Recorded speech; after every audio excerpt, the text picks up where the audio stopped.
Greetings, Kindred. I am Voivode Mekhet, and welcome back to my world of darkness. And unfortunately, the recap for Session 2 of Thicker Than Water Black Sheep.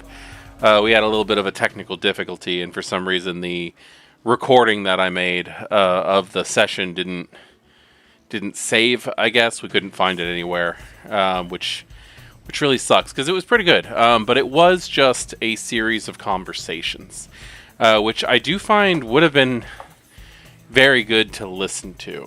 But I do want to let you guys know what happened that night, in between the hours of midnight and dawn on, I guess, June 11th,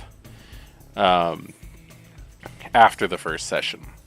First, our small coterie that we have working with right now, consisting of Hattie, Dan of the Dead, and Valentino, were sitting with Whistler in a side room of Christian, the ministry member's haven, having a conversation. Now, for those of you who don't remember Christian, he is Hesha's assistant.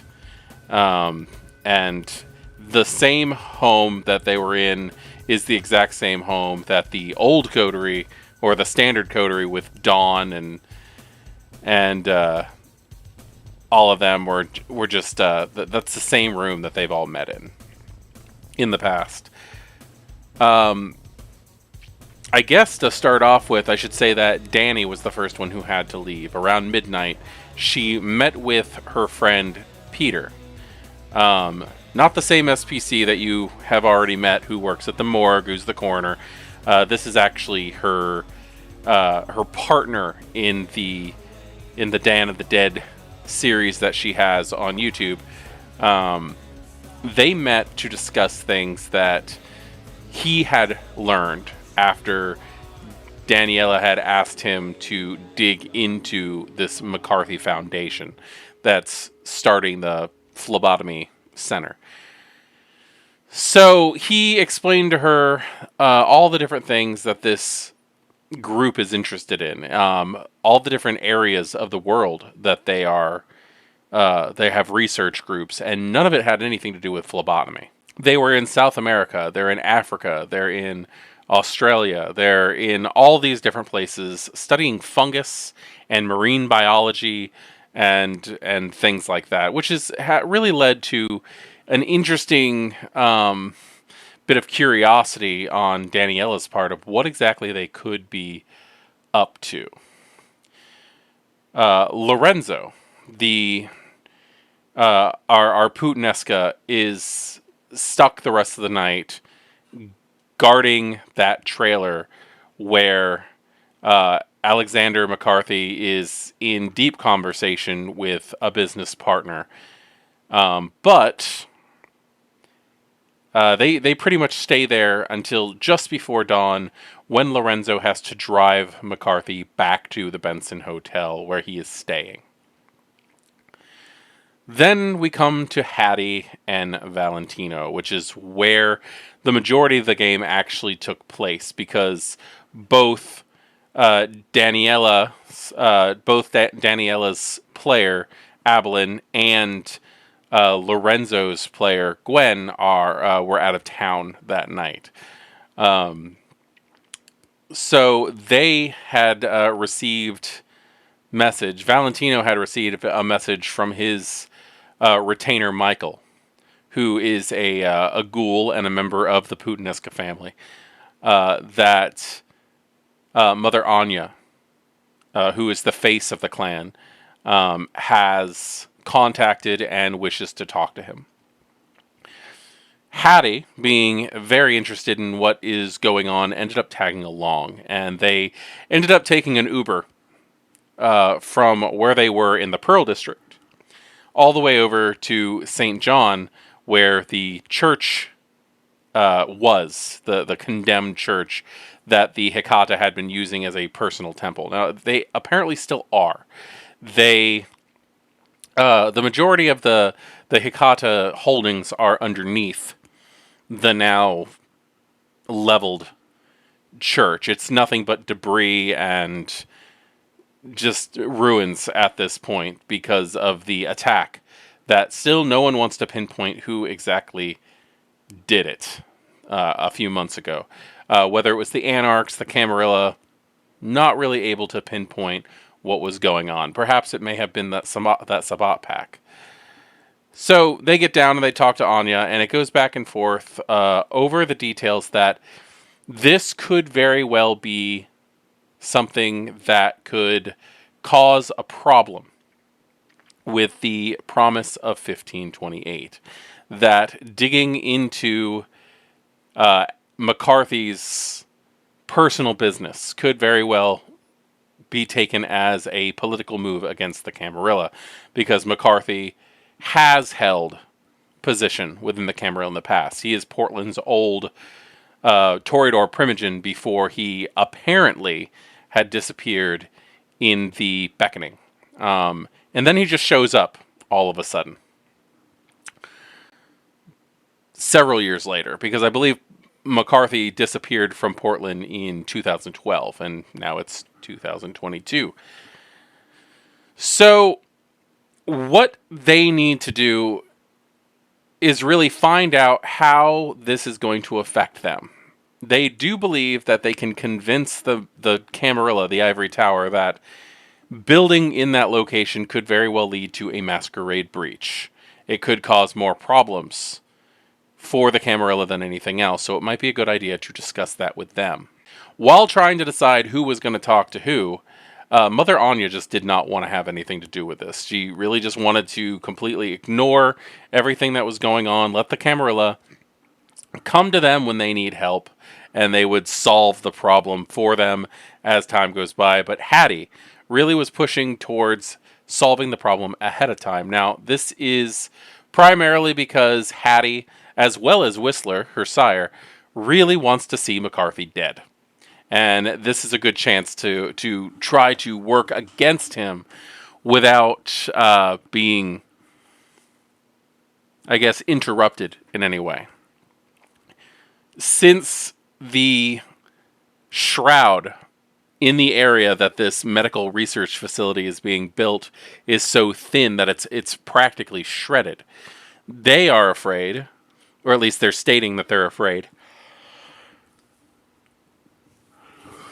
that wraiths could come and go freely in this area, that we could be dealing with possessions, full-on hauntings, and things like that. And that is the practical reason why they are working towards hindering McCarthy's position in building this thing here. When they were discussing this and trying to figure out how to make it so that the Camarilla would be against this build, or at least in that location against this build, they had decided that it would be a good idea to discuss this with the Harpy, who happens to also be the Toreador Primogen, Anna Roma. Unfortunately, Hattie is still under the effect of the entrancement from Anna Roma. So when the idea of Mother Anya going and speaking with her came up, that entrancement kicked back in full force, and she wanted to be the one who would be able to talk to her. So they end up Ubering back to the Pearl District. So at this point in time, with David's character Valentino paying for everything, I told him straight out, with the money that he's been spending back and forth with the Ubers and all over the place, that I took away a resource point from him for the remainder of this story. Just because he is spending so extravagantly.